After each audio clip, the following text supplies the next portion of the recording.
Yeah. So we're live. Also, we are live on TikTok as well. Oh, okay. Oh, wait a minute.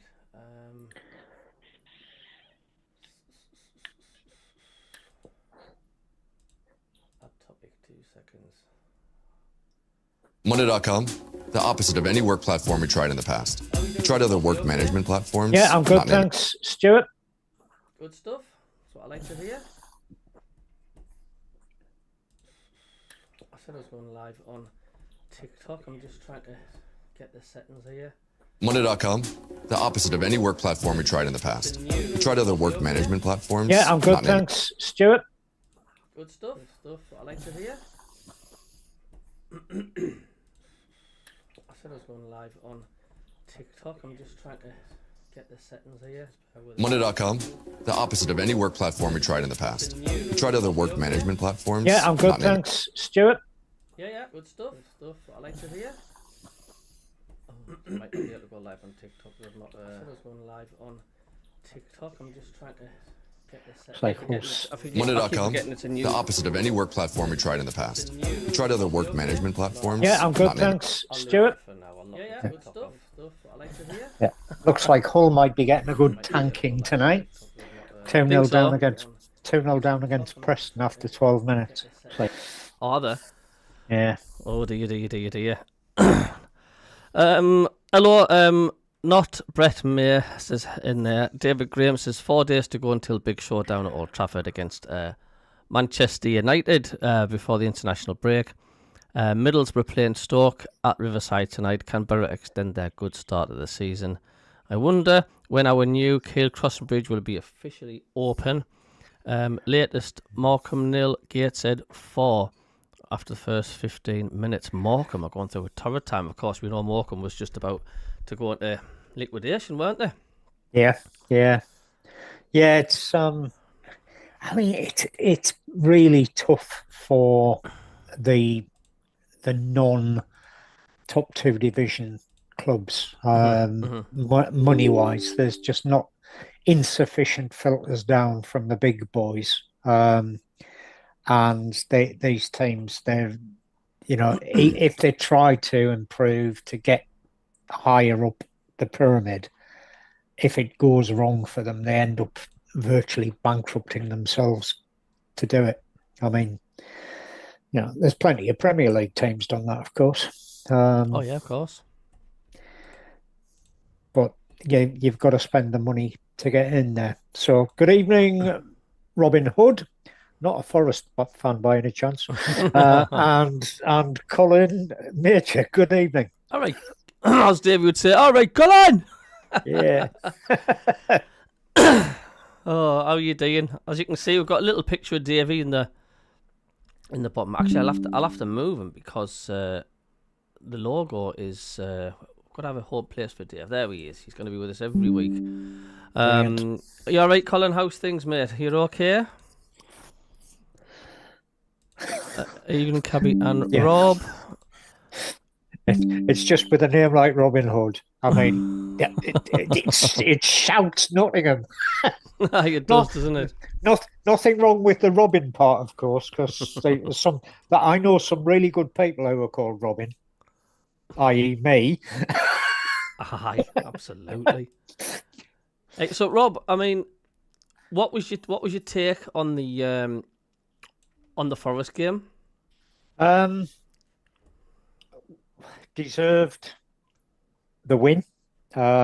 Showed some good performance, particularly the defence and the keeper. Absolutely outstanding. Alderetti's goal was very well worked, very well taken.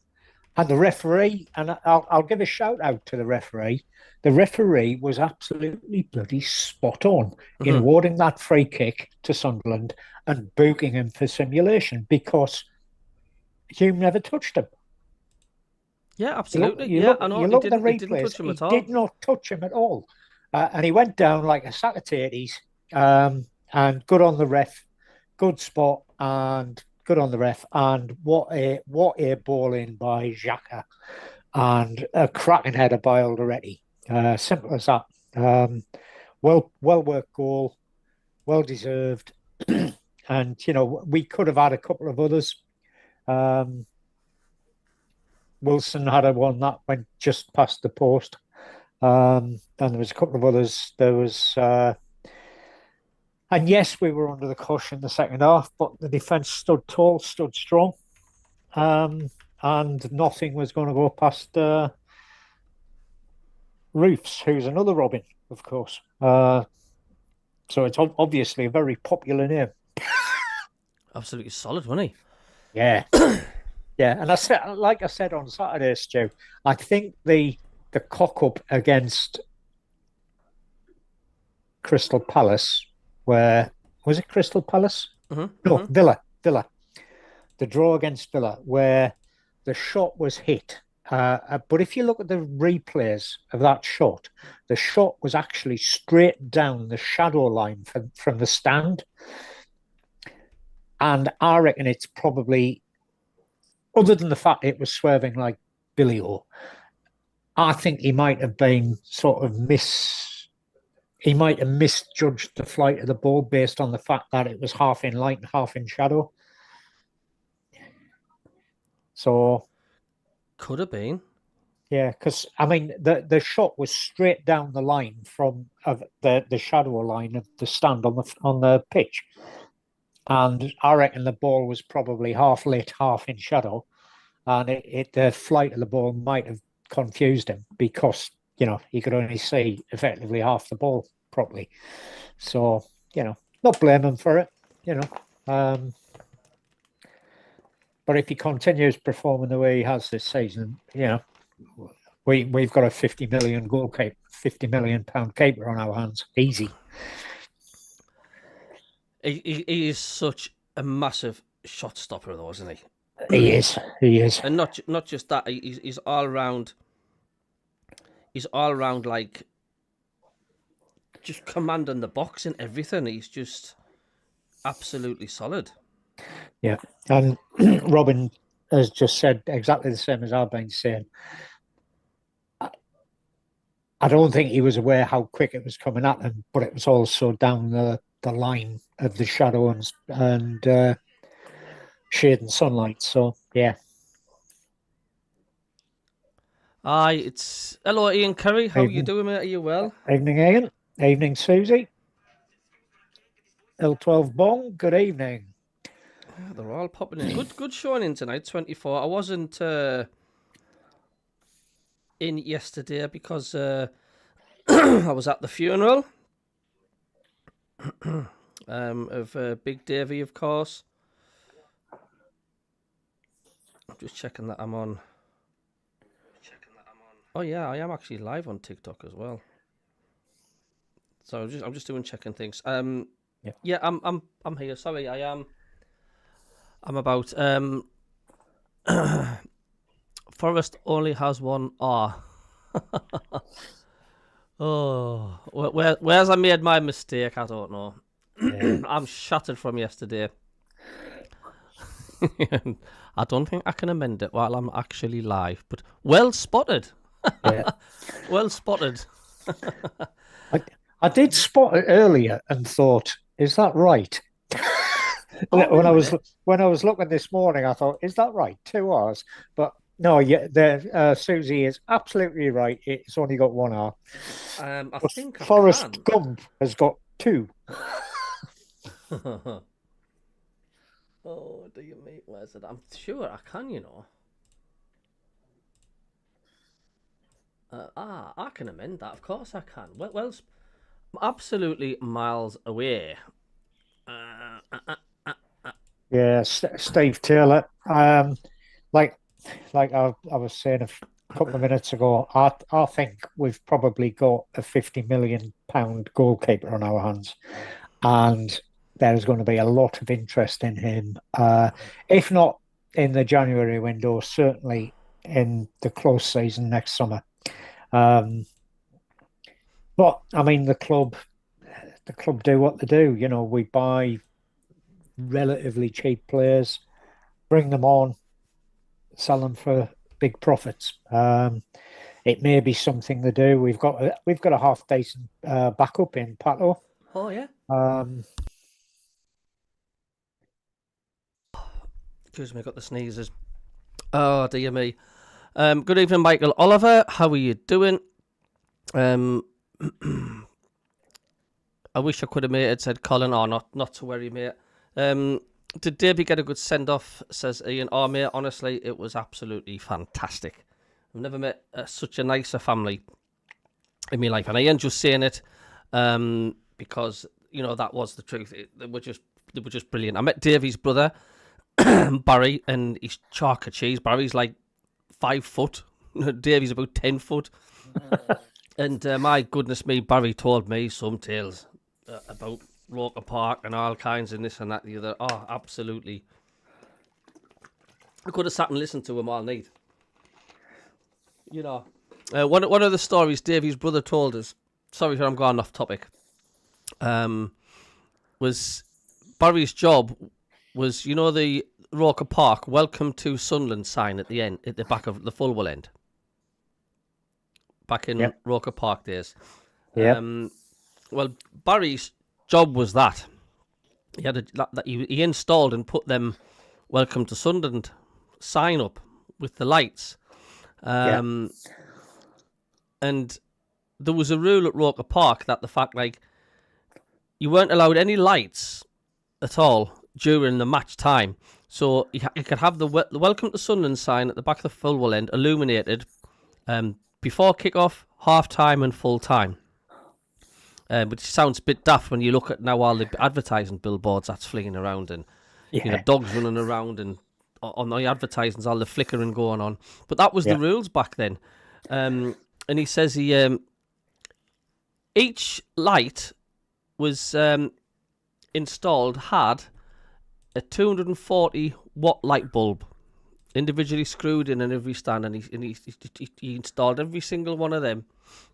And the next match, anyhow, he came to turn it on. Now it happened. He thought there was a short circuit. Sunderland fans had pinched all the bulbs. The Sunderland fans had pinched all the 240 watt bulbs to take home to put in the light bulbs at home in the lampshades. He says they were all gone. Electricity was cheap in those days, wasn't it? He says the Sunderland fans actually pinched the light bulbs, right? And so he had to go and get fluorescent tubes and put them slightly behind. So he says, well, nobody's going to nick the fluorescent tubes, And it made me laugh. That it made me giggle as a fact. I mean, why would you pinch a 240 watt light bulb, for heaven's sake? You can get them in a hardware store on Pallion Road for about 70 pence a bulb or something back in them days. Yeah, no, it's that. I suppose the thing is, if it's there, you can nick it. Oh, it was so funny. Hello, Sophie. It was good to see you yesterday, Sophie Aki. That's Davey's granddaughter. He says, "Hey, Cabby, lovely to meet you yesterday. We were so pleased you could come. Granda, loving coming on your show every week. So happy we have the videos to look back on now." Yeah, Sophie, like I say, I mean, it was a fantastic day. It was a wonderful service in the crematorium, and I'm grateful as well that I even got a mention in the reading in the crem, because Davey, Davey loved to go on Total Sport, and he was part of the Mackham Cabby channel as well. Coming on I was honoured to be mentioned. I felt proud. I thought and I didn't realise how much Davey really enjoyed coming on the show. It was a big part of his life, of the short time I sort of knew him over the year, but we grew such good friends, and it was just such a big part of his life coming on here, and it was great. Like I say, back at the pub, honestly, the stories, the tales, it was just fantastic. And he's like you say, his little brother Barry. I could have a story. I've got a Bible as thick as that, thicker than the Bible, of all the tales of football and what went on. And like I say, just that little story about the Welcome to Sunderland at the back of the Fulwell end. It's Yeah. No idea. Like he's Sunderland fans pinch the bulbs and everything. Yeah. Yeah. Oh. Yeah. Just looking at the chat there. Evening, Dougie. Hello, Dougie. How are you doing? Robin Hood's got a very good comment. We have got a knack for finding good keepers at Sunderland. We always have had. You know, going back to the at least the mid-60s, which is when I started going to Sunderland games. Yeah. Montgomery, Turner, Sorensen, big guy who plays for Scotland. What's his name? Can't remember. Plays for Arts as well. I forgot his name. But you know, the number of keepers we've had that have gone on to represent their countries or have moved away for big money. Pickford, you know, is a classic. Who plays for his country and went on for big money. So yeah, we always have had a knack for picking up good keepers. So yeah, we have had some good keepers in the past as well. Like it's, but I think this one's the pick of the bunch. To be quite honest with you, I think he was just. His quality. Hello, Stevie Taylor, lad. You all right? It was good to meet you as well, Steve Taylor, yesterday. It was a shame it was short and sweet and you had to dash off. He says there was saying years ago, if it's not screwed down, it'll get nicked, hence the light bulbs. Yep. And thank you, Steve. It was Craig Gordon is the man I was thinking of. God. Yeah, of course it was. Hello, Carl, member of the channel. How are you doing? Are you well? John Parr says, where's Richie nowadays? I don't think Mulder and Scully from the X-Files can work that one out. He's just vanished off the face of the earth. He's blocked everybody on social media without any explanation, and he's just gone. I don't know. I'll pass Karen now. If that's what he wants to do, then so be it. He's missing out.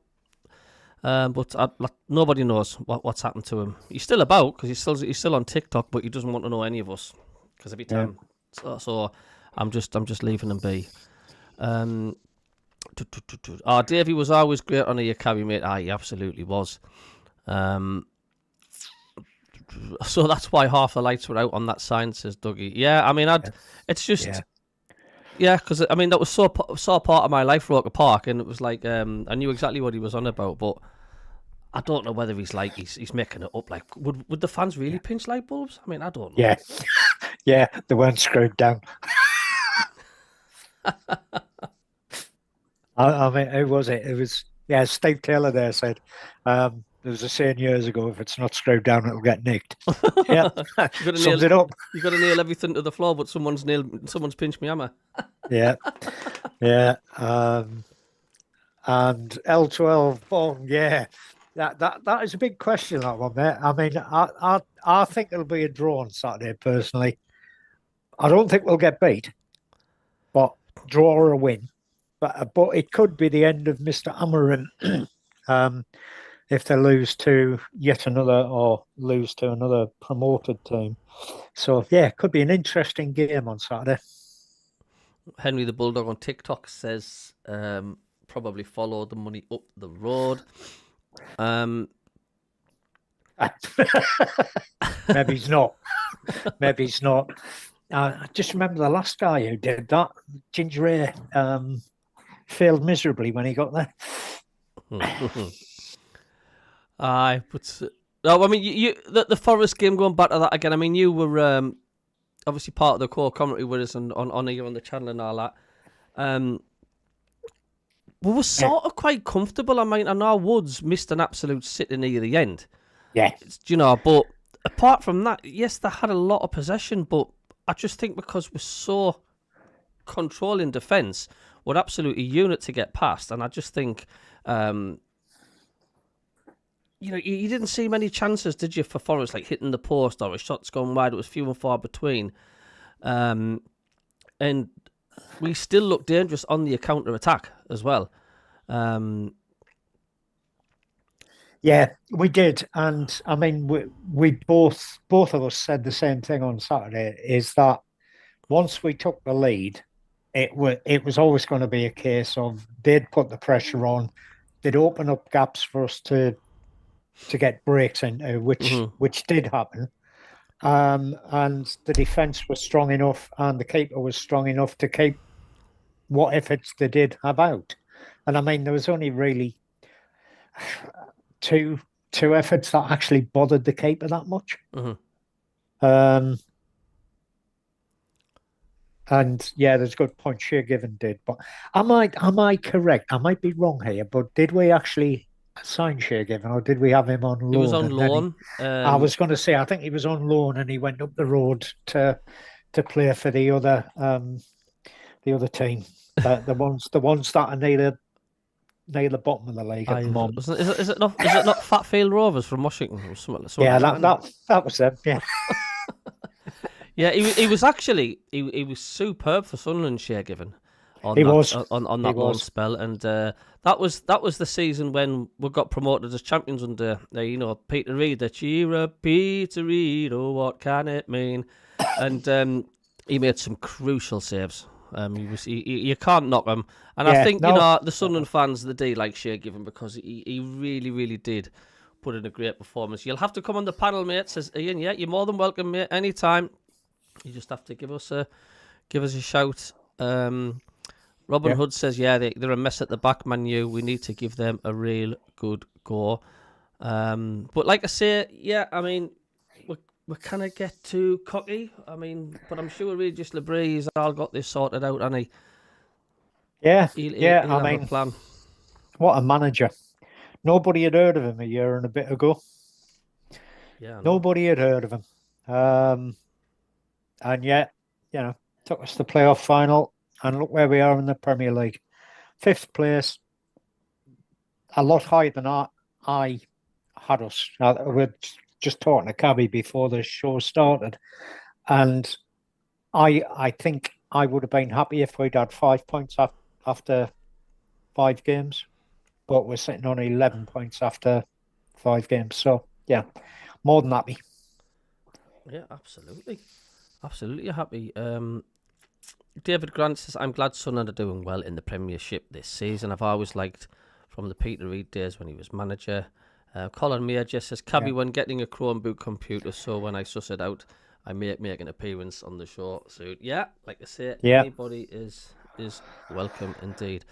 Rob, how did you think Chris Rigg fared? There was a lot of comment during the game on Saturday about Chris Rigg, and I do feel a little bit sorry for the lad. I mean, he's a Bain. At the end of the day, he's 18, 19 maybe at a push. He's been thrown into the deep end in the Premier League, and I think the only thing that's going to happen to Chris Rigg is he's going to get better because he's playing alongside some class players. He will improve, and he will improve, and he will improve. And it's just, he's a young guy. He was brilliant against Villa until Ronaldo got himself turfed off the field, and then he got sacrificed. And on Saturday, he maybe wasn't as heavily involved as he was in that sort of like 20 minutes he was on against Villa. But, he's a Bain.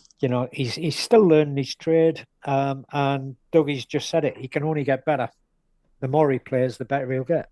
And putting him alongside the likes of Xhaka, that's just going to help him to improve. Oh, without doubt. I mean, he's certainly got the experience around him, hasn't he?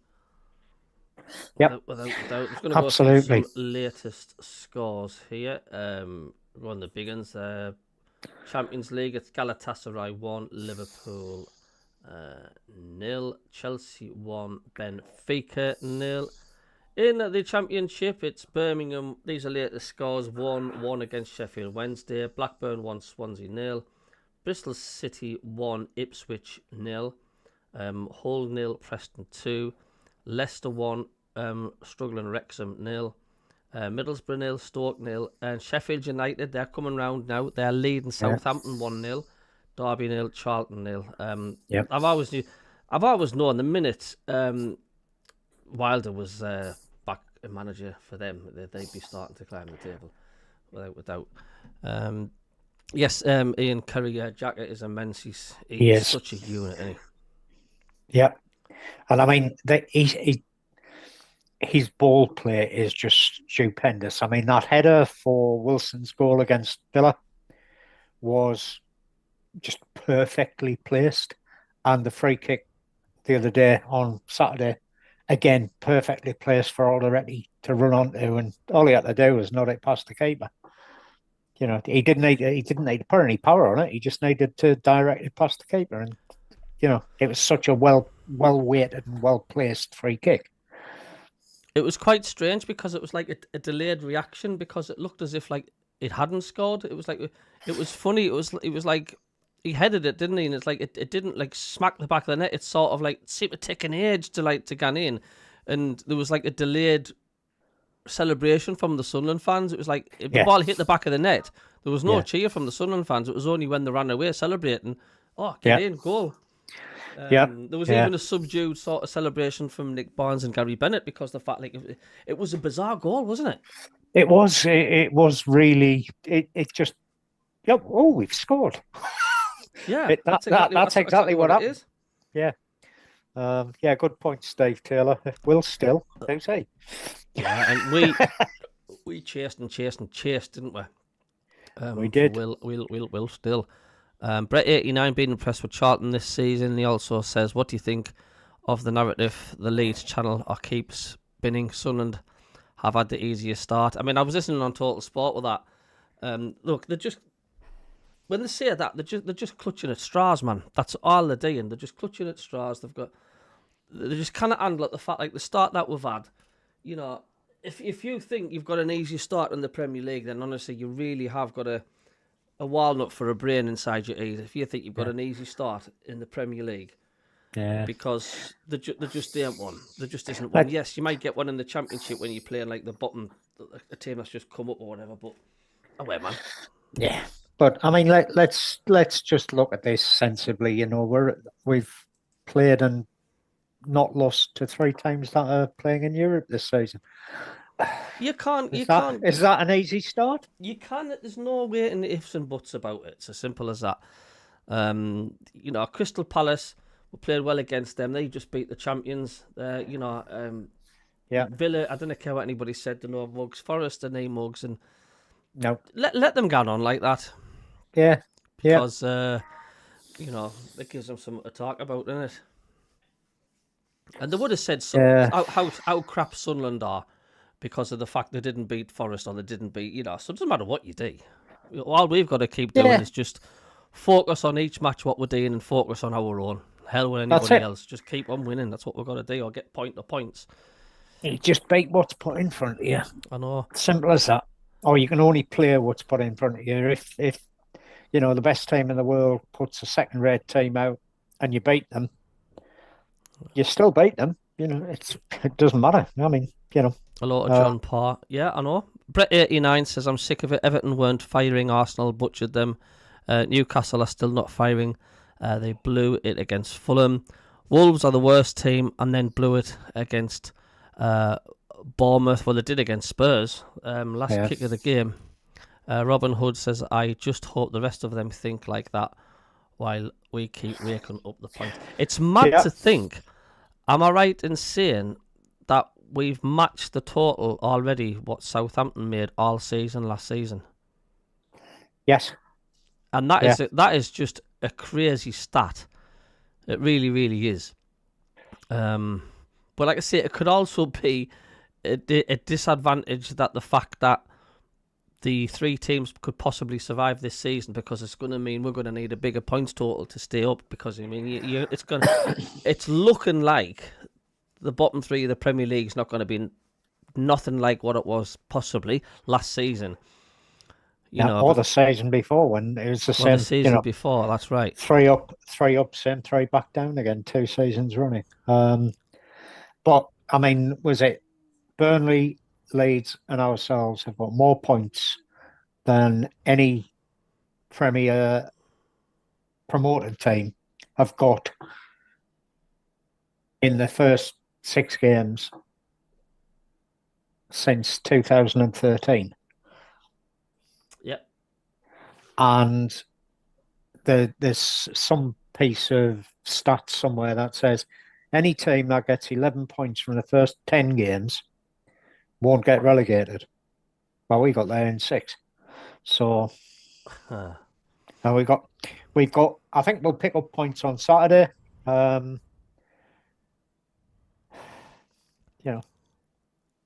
Just bring them on.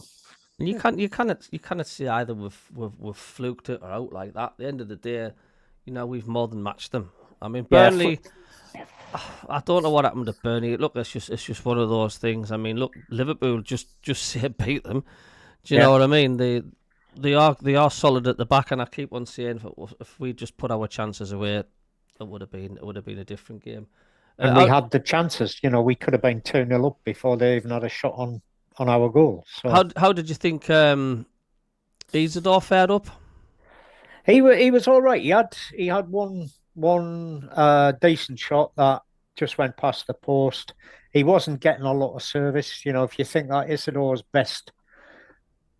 Isidore's at his best when the ball's played for him to run onto, and there wasn't a lot of that happening at the weekend. So it wasn't. I think maybe Isidore. I know Regis has called him a super sub, and maybe that's what we need, is to have the likes of Brobby on for the first half, first part of the second half, and then bring the likes of Isidore and Mayenda on as subs when the defence is more tired. They're both quick players. They can go past people quite easily and play the ball through to them and let them run onto it, rather than trying to play it to their feet and expecting them to dribble it into the box and do a Gertruda, which was, again, that was so close to being a cracking goal when he just went on his little mazy run and dribbled through the defence. Yeah. So yeah, he did. And that would have put the game to bed, wouldn't it? Without a doubt. It would have, yeah. There's something still tells me we're just still not quite yet the finished article up front. No. Do you know what I mean? We're slowly getting there, but I don't know. I just don't think we're possibly maybe doing quite enough up front to give us more chances, or Isidore goes a little bit too quiet sometimes. I mean, he gets the goals at home. He did have a good chance at Forest, but we've yet to see what Mr. Brobby will do. You can't really judge him at the minute because he's not really getting much game time. I can't really judge and say I'm impressed with him because I've not really seen enough of him, to be honest with you. He's only had about 25, 30 minutes on the field, so he might be another superstar in the making. But I mean, we'll just have to wait and see. I was also reading a report by one of the. I'm still getting used to pronouncing these names and that. Who's the defender that is just immense? Every Sunderland fan's praising it. It's Mukiele. Mukiele. Yeah. He could be in doubt for Man United. Oh, that's not good. That's not good because he has been absolutely immense. Yeah. And it just said rumours, but it was from the ready to go thingy. Possible thigh strain. It's normally a couple of games out, isn't it? Opens the door for another chance for Ballard. Yeah, it's not as if we haven't got a half decent replacement, is it? No, not at all. But you're gonna get these things, aren't you? You're gonna get injuries. There's nothing you can do about it. All you can do is just let him rest as much as possible, and get him back as quick. I mean, don't forget Mundle. We've still got him. Yeah. Colin Major says, I still think we will win on Saturday. I said we would win against Forest. Yeah, I said we'd win. I said 3-0 to Benno on Total Sport, but wasn't quite the 3-0 I saw, I suppose, but still. It was 3 points. It was 3 points, yeah. That's the important stat, isn't it? Oh, yeah, absolutely. Yeah. Yeah, there's a good point there from L12. Call him Nordy. Call him Nordy, absolutely. John Parr, says a thigh injury, 2 to 3 weeks. Perfect with 2 weeks international break. Come on, when does the international break start again? I thought it was in November. In November. Because have we got another 2 international breaks? Let's have a look at the fixtures.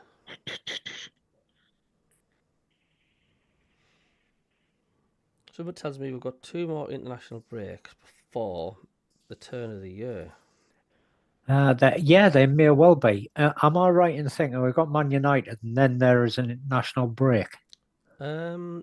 Yes, because the 4th of October, then there's a big jump, and then our next game is Sunderland against Wolves. That's on the 18th of October. So that is so that's an international break. I thought there was one in November as well. There is just before we've got the that little team from the north of the Tyne. Forgetting what they're called now. It's Fatfield, isn't it? Fatfield United, I think. Fatfield United, that's them. Fatfield United, aye. We've got international break. Fathead United, aye. Sunderland against Arsenal, the 8th of November. And then after that, it's international break again. Because we next play Fulham away on the 22nd of November. And my goodness me, it's like December's tasty, isn't it? Liverpool, Sunderland, Man City, Sunderland, Sunderland, Newcastle, Brighton, Sunderland, Sunderland, Leeds, Sunderland, Man City again. We might struggle to pick up that many points during that period. I think.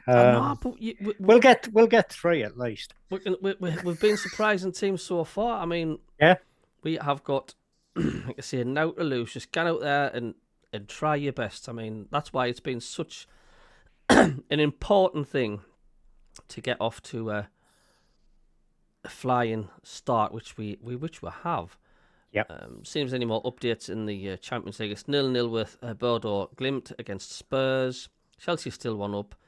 Liverpool are still a goal down in that one.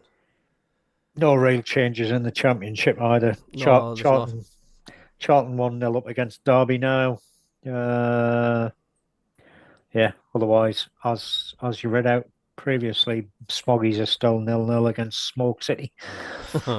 Unbeaten in December, says Doug. You never know, honestly. It's 11 men against 11 men at the end of the day. That's where I look at it. It is. And if you think Liverpool got beat off a team that we drew against. Yeah, I know. Another player I want to talk about as well as Arthur. He got a few criticism of the Sunderland fans on social media through the match. It's like, he was one of the weak links. We need to get him off. Do you think he had a bit of an off day? I think he did. Yeah, he's been fairly solid in the games he's played, but he seemed to be. I don't know. He just seemed to be lagging a little bit on Saturday. Mm-hmm. He did. Hello to Ian Brown, and I actually know who you are, Ian Brown, because you're using that name as a Stone Roses lead singer. The little bird told me yesterday. A little bird told me yesterday in the pub. So Ian Brown, there we gone. Good to see you though, mate. Good to see you. Hope you're doing all right. Blaze on TikTok says even Chris Rigg will tell you he didn't even have the best game on Saturday. But like I say, Granit Xhaka didn't have the best game at Burnley. Every player is going to have an off day. You just can't be flat out constantly. Were you happy with Regis Lebrie's tactics then? Do you think he's... Yeah. Rock solid. He knows what he's doing. Because we're not playing boring football. I wouldn't say we're going all out and out defending either. Because we are counter-attacking. Yeah, we're not parking the bus. Oh, hell, no way. In fact, this was a comment. Well, that was made during Saturday's game at half time when you disappeared. We were chatting away, and somebody said we're not the sort of team that parks the bus. We do. We defend well, but we're always looking to break. So it's not a case of 11 defenders. It's 8 defenders and 3 people looking to tear up the field and bang it in the net. And that's how we are playing it. It's not.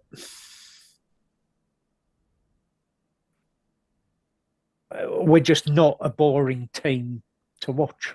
There's always something exciting going on, whether it's defence playing out the skins or whether it's us scoring goals at the other end. There's always something going on.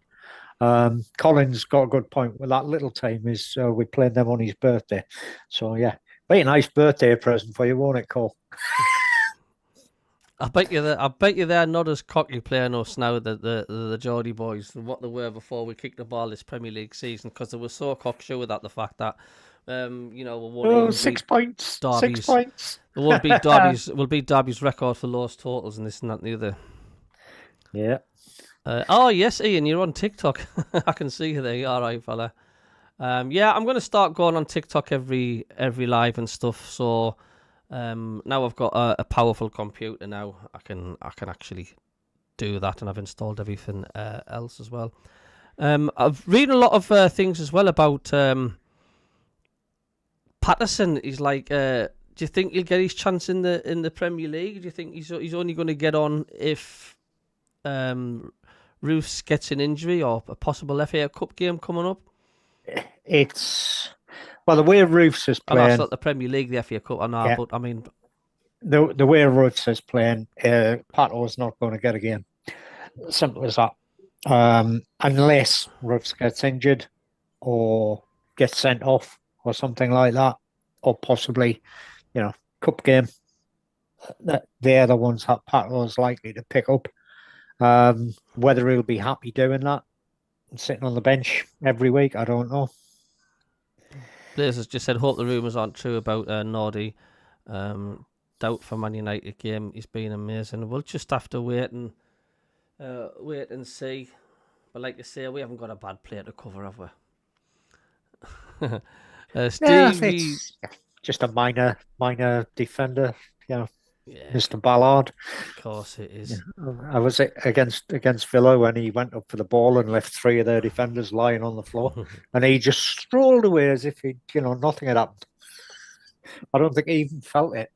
Steve Taylor says they'll definitely not bully us like they did in the FA Cup match. It's going to be completely different. I think Steve's absolutely right. We are a totally different team, and I think Newcastle will give us a lot of respect because they'll get beat if they don't. I think Hume will have a few nice tackles on Claire Baldwin. I really think he'll get stuck in. Not too much, of course, with VAR and whatnot. Yeah.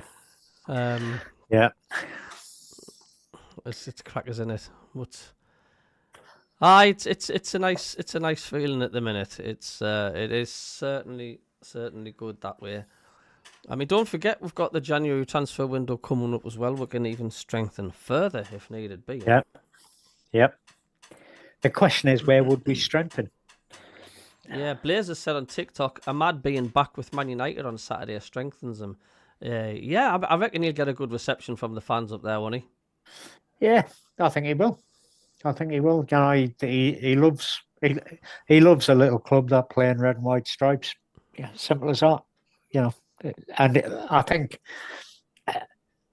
he'd jump at the chance of going back to Sunderland if he got offered it.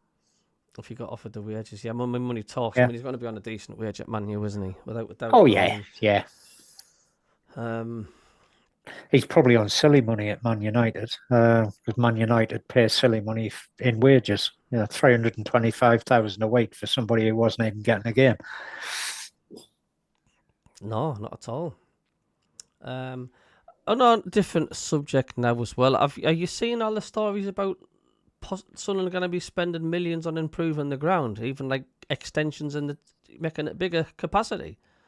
Yeah. I mean that's been talked about for a lot of years. I mean, even going back to Peter Reid's day, they were talking about putting an extra layer on the cake to take the capacity up to 55,000. I think it's come back to the fore because of Bob Murray kicking up a stink about the council wanting to build housing on the land that was earmarked to be kept clear for future club development. And maybe that's just sort of focusing the board because we're selling out our home games. So, we could sell more tickets if we can increase. And I think the way the stadium's built is it's like a Lego job. You just bolt some extra bits on. Sorry, not Lego, Meccano. You just bolt an extra bit on to add another 7,000 seats or something like that. Relatively cheap. Put back on. Relatively cheap to do as well. So. No, you're right. Apparently so, but I think it's needed. I really do. I think. Especially if we stay up this season, which I think we probably will. If we stay up this season, we'll be able to fill a 50, 55, maybe even 57, 58,000 seats a week, every other week. And the club have got the money to do that. They'll have the money if, they're going to have the money anyway, even if we do go through a nightmare period and don't pick another point up. Well, we've got the parachute payments that'll pay for upgrading the ground if we needed to. So, yeah. Blaze on TikTok says, so has the council backed down on them houses? And I don't think so. This is why, the sooner we get planning permission and get involved with it, it stops that, doesn't it? But they have. I mean, because obviously it's I don't know where the boundary lies or whatever. I mean, could we just go ahead and say, right, we're going to extend the Roker end, and then does that just put a stop to the council straight away? Or do they both own the land 50-50? I don't know where the borderline is, where the land belongs to the club and what the land belongs to the council. I don't know, because obviously if we get an extension at the Roker end, which that's what the next thing they're looking at doing, isn't it? Then that's going to overhang possibly into the land. I don't know how that's going to work, Blaze. I'm not sure. But why do you want a housing estate there? He says match day where there's people walking past the garden. I mean, it's crazy. There's plenty people. There's plenty places for houses, isn't it? Exactly. If you did, how many times did you go to Roker Park and you were walking past people's front doors? Remember the early 70s, says Ian. He says Roker Park over 50,000. Yeah. Yep. So. It's a good point there. David Graham's United, Wolves, Chelsea, Everton, Arsenal. Next 5 games. There's only one team in that lot that actually worry me, and that's Arsenal. Chelsea are not firing yet properly. Everton, I think, they're better than they were last season. Wolves are still a bag of spanners, and United are. Well, they're not able to kick their way out of a wet paper bag at the moment. It could be a potential banana scale, Wolves, for Sunderland, though, isn't it? The old Sunderland of all, you would think, like, well, hey. Yeah, it could be. Even though at the bottom of the league, they're still a Premier League team and they're no mugs. They are no mugs. They're a Premier League side. They've been in the Premier League a few years now. They just say avoided that. They nearly got to win it at Spurs, which is a great achievement. So, they will be dangerous. We've got to be on the ball. The team better not go out and say like it's going to be. We don't have to put in the effort against Wolves, because you know what will happen, won't you? It'll be like Burnley all over again. It's a good comment. I'm just going to check up. So Chris Wilder being sent off apparently. Has he? Yeah. For kicking the ball into the crowd. Yeah. That's, well, I don't know. Does that mean Southampton's equalised then? No, they missed the penalty. Is that what it is? Yeah. Well, Southampton missed a penalty, but Armstrong missed a penalty 5 minutes into injury time in the first half, so I've got a funny feeling. Yeah. It doesn't say anything on the live score update that No. that he's been sent off. Like, I don't know if that's true or not about Wilder, but there's nothing on the stats that anybody's been sent off. Hull have pulled a goal back against Preston. That's in the second half.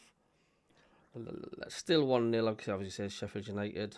1-1 Blackburn Swansea. 1-1 Birmingham against Sheffield Wednesday. Let's have a little dip back into the Champions League. It's half-time 0-0 Spurs Bordeaux. 1-0 half-time Chelsea Benfica. Chelsea lead.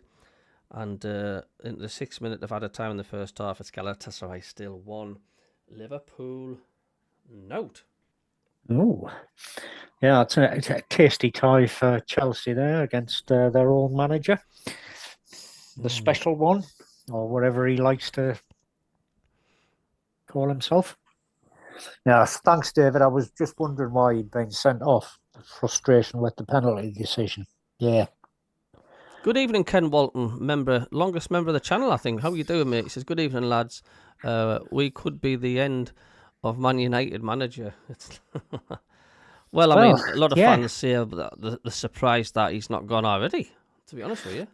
Yeah, I remember, I've told you this story before, but in my previous life, I was a weather forecaster. And I used to work at the weather centre in Newcastle. And you used to do live inserts on Radio Newcastle, presenting the weather, as you would. And this was the morning show. So it was Tony Cartledge was the DJ, and the producer was Railton Howes. Now, Railton is as red and white as you get. Simple as that. Tony Cartledge, shall we say, he used to always like to take the mick out of Sunderland because he wore black and white. And there was an article on before the weather forecast, which was about, this was in the days of when Ruud Gullit was the manager at Newcastle, and he dropped Shearer because he wasn't getting on with him. And there was a sort of like an article on before the weather forecast about Newcastle's struggles, because I think they were bottom of the league with like no points or something like that. And sort of Railton had given me the heads up. He said, Tony's going to try and stitch you when you come on. So the cue from Tony Cartledge for me was, now we go across to the weather centre where we've got Rob Dempster, who I know is laughing his socks off at the position of Newcastle United. Rob, you're a forecaster. What do you think the score is going to be at St James's Park tomorrow?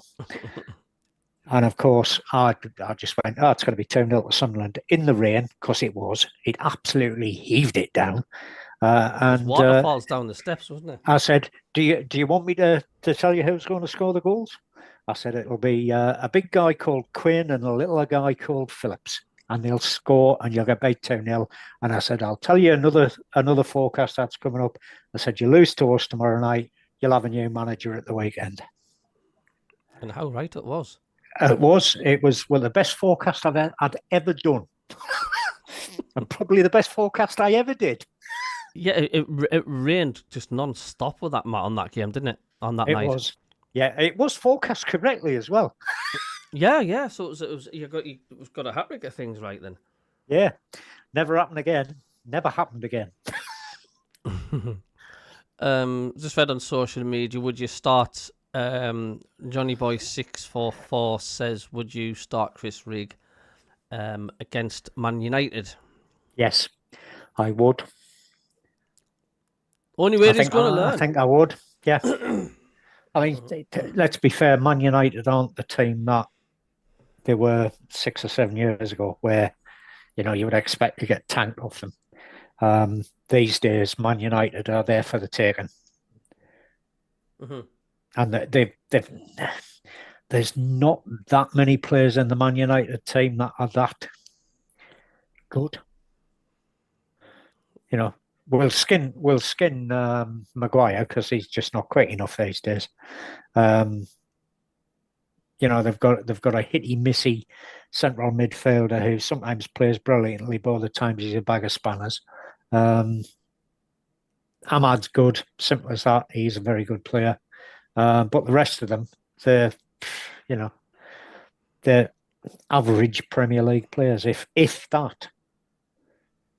Some of their better players have buggered off to go and play elsewhere. Rashford, Anthony. It's not a happy camp, is it? At Old Trafford. It's not. It's like it's not. It's not a feel-good club at the moment. It doesn't matter how big you are, market-wise, or whatever it is, or what history you've got. You're only as good. Exactly. As the team is on the pitch. God, I knew your voice, mate, says Magnet Meeting.